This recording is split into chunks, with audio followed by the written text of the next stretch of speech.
Hey everybody, Dr. Q here. Today we're going to talk about how to upload a paper assignment into Schoology as a test. Now, here's the scenario. Sometimes teachers have an assignment that was done on paper, and what they'd like to do is they'd like to curate that artifact for that example of work within Schoology, and then also have the grade happen within Schoology.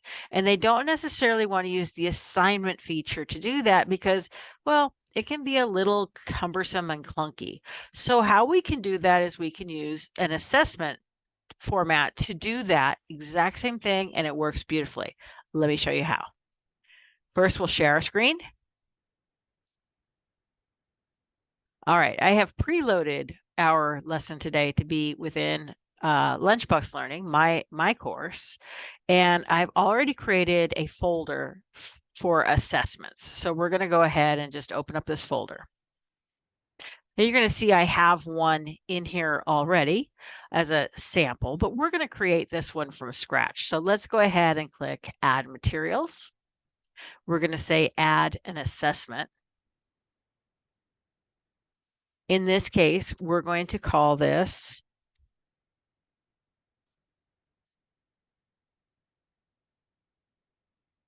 Vocabulary Test.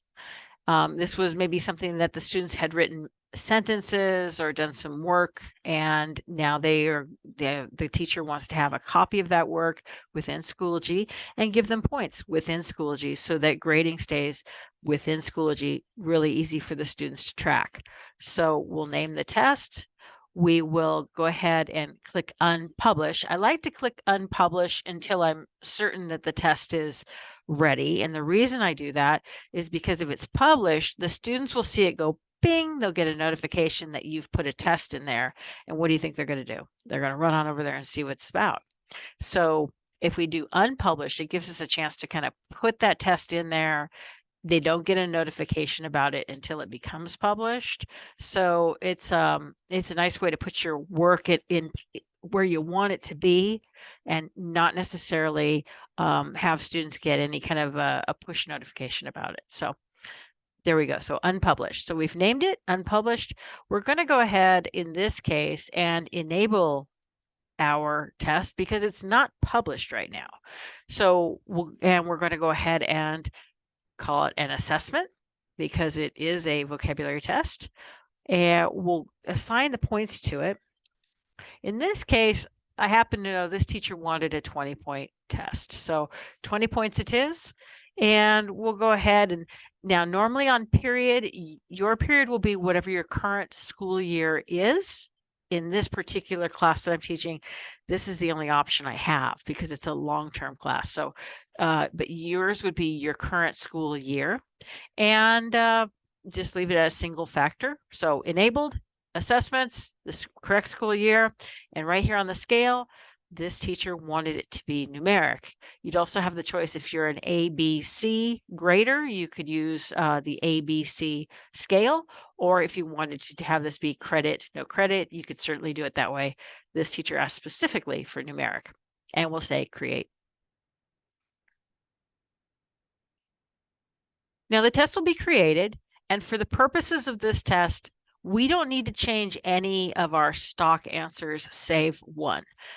I will caution you that putting instructions in this box is largely useless. Students don't seem to read these instructions, and it doesn't really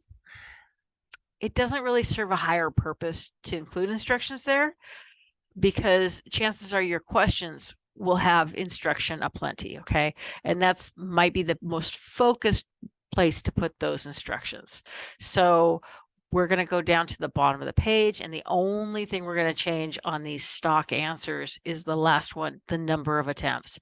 I like to give students a couple of tries to do something just in case something goes sideways, that they can go ahead and say, oh, darn, I messed that up, and they can bring it back in, give it another go.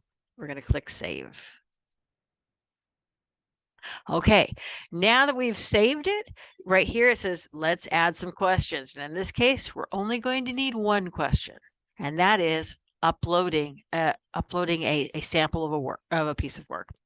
So that you'll find this option about 2/3 of the way down the sidebar list where it says file upload. We're going to click. A file upload will allow a student to pick an upload that they want to bring in. So it could be any of these formats. It could be a PDF or a JPEG or a GIF or a PNG. Those are the majority of them are going to stop right there. Okay. But if this was a more sophisticated assignment and you wanted them to do a Word document or some sort of a PowerPoint, or maybe go into a video format, there's room for all of these different formats within this structure. And that's why I love using this particular structure. This is where we're going to ask our question of our students. And this, more than a question, it's going to be instructions. We're going to say, please upload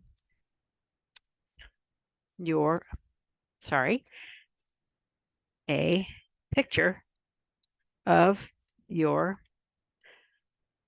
vocabulary test. That's it. I like to highlight it. I'm going to come over here to styles. I'm going to make it big. Please upload a picture of your vocabulary test. Tells the student exactly what you want them to do. Leave it right there. We're going to go ahead and click save. That's it. That's all we need to do. So let's see how it looks. We're going to click preview.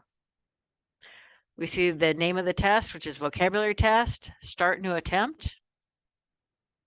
There it is. Please upload a picture of your vocabulary test. The student will click the indicator here that says upload files.